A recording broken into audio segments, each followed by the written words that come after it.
So now let's go and have a look at the campsite at Halali. It's not the most popular campsite, even though Halali is located in some of the best game viewing areas of Etosha.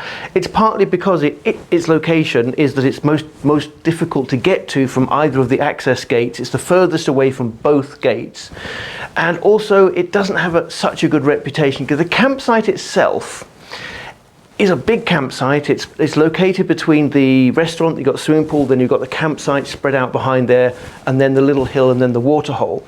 So it's tucked in the back, but it's a very dusty, hot, windy campsite. It still is one of my favorite places for camping though, because of the location in the park, and it's got a nice location, it's quite nice, and often when the rest of the park is busy, Halali Resort campsite can be quite quiet, so I quite like that as well. It's hot and dusty because it's in the hottest location of Etosha National Park. It's quite close to the Pan's Edge, right in the middle. They can't grow grass there. They try, but they can't grow grass, so it's always dusty underfoot and hot. And it's like there's no real escape. But you can use all the facilities, so we'll come to that later. Each campsite itself has a table and a chair. There's a barbecue area for setting a fire and cooking on. There's an electric point, a light, and a water tap at each campsite, so they're well equipped. There is some sort of shade from some of the trees, but they're very scrawny mapani trees, so I wouldn't rely on getting shade there.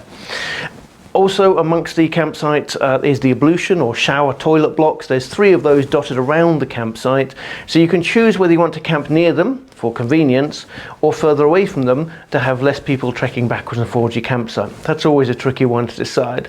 But the ablution blocks all have hot and cold water. They have showers, toilets, wash basins and mirrors. And of course you can use all the facilities of the lodge of the resort, of Halali Resort, when you're camping. There's, as I mentioned, a beautiful big swimming pool. That's really nice for midday, cooling off in. Then there's the restaurant, the bar, the reception area where you get Wi-Fi.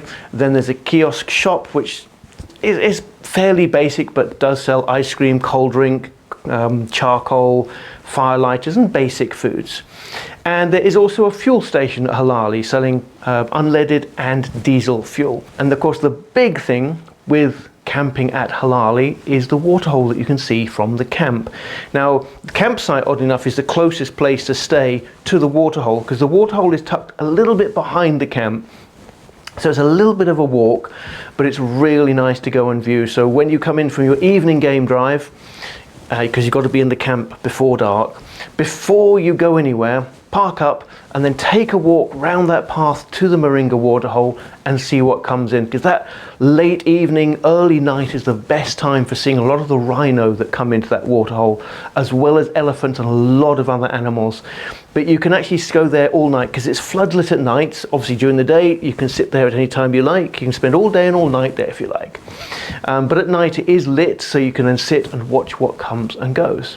So that is Halali camping sites. Good location, a bit hot and dusty, but still a nice place to camp inside Etosha.